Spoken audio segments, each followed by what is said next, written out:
13h-15h, Europe 1 Info. Europe 1, 1h20, Europe 1 Info, c'est jusqu'à 15h avec Mickaël Dorian. Il est temps d'accueillir notre chroniqueur de ce mardi 21 avril, Sébastien Ligné, chef du service politique chez Valeurs Actuelles. Bonjour Sébastien Ligné. Bonjour.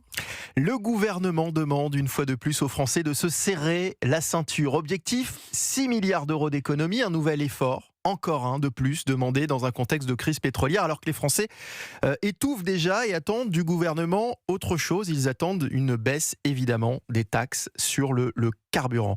Cette demande, Sébastien de Bercy, ces 6 milliards d'économies résonnent finalement comme une demande totalement déconnectée de la réalité et du quotidien aujourd'hui des Français.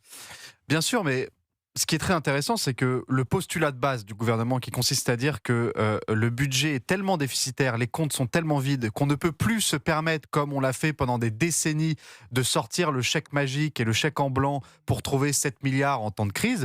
Ce postulat de base, cette réflexion première, elle est juste. En effet, on ne peut plus se permettre aujourd'hui de sortir 7-8 milliards comme cela, comme on l'avait fait au moment des Gilets jaunes. On avait tenté d'acheter la paix sociale avec un peu plus de 10 milliards. Mais est-ce que ce n'est pas pire de ne pas le faire, j'ai envie de vous dire ? C'est une question qu'on peut se poser aussi. Le problème, c'est que, en effet, vous avez raison, et les Français ont raison dans leur majorité quand ils réclament la baisse des taxes. Le problème, c'est que ce gouvernement est incapable d'allier la baisse des taxes avec une baisse des dépenses publiques. Parce que on entend Monsieur Le Cornuit nous dit, mais pourquoi pas baisser les taxes ? Le problème, c'est qu'il faut que de l'autre côté de la balance, on baisse aussi les dépenses publiques. Et ça, ce gouvernement est incapable de le faire. Depuis 10 ans qu'Emmanuel Macron est au pouvoir, on n'a jamais connu un budget qui diminuait les dépenses publiques. Même depuis 2 ans, dans un contexte de crise économique majeure, on ne baisse pas les dépenses publiques, on ralentit l'accélération des dépenses publiques. C'est pas du tout la même chose.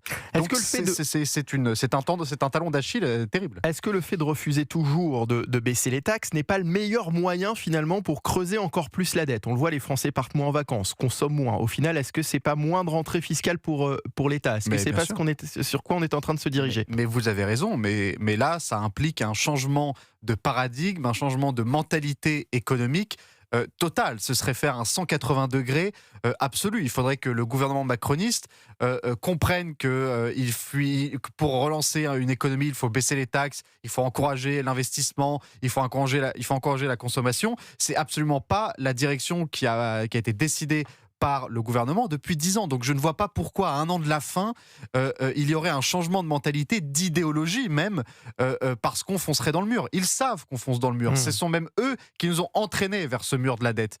Je ne les vois pas appuyer sur le frein à 50 mètres du choc. Alors pourquoi demander des efforts toujours aux mêmes, toujours aux classes moyennes, toujours aux travailleurs ? Est-ce que l'État lui-même montre réellement l'exemple aujourd'hui ? Absolument pas, vous avez raison. On se dirige toujours vers des taxes supplémentaires, notamment en effet pour la classe moyenne, parce que c'est la solution la plus facile. C'est ça qui est terrible à entendre, mais les Français, ils l'ont compris. Ce gouvernement, encore une fois, on peut penser ce qu'on veut des propositions à la fois de la France Insoumise et du Rassemblement National sur les questions économiques, sur les questions des taxes, etc. Mais au moins, on peut reconnaître à ces deux partis d'avoir des propositions concrètes, de penser à des solutions de crise.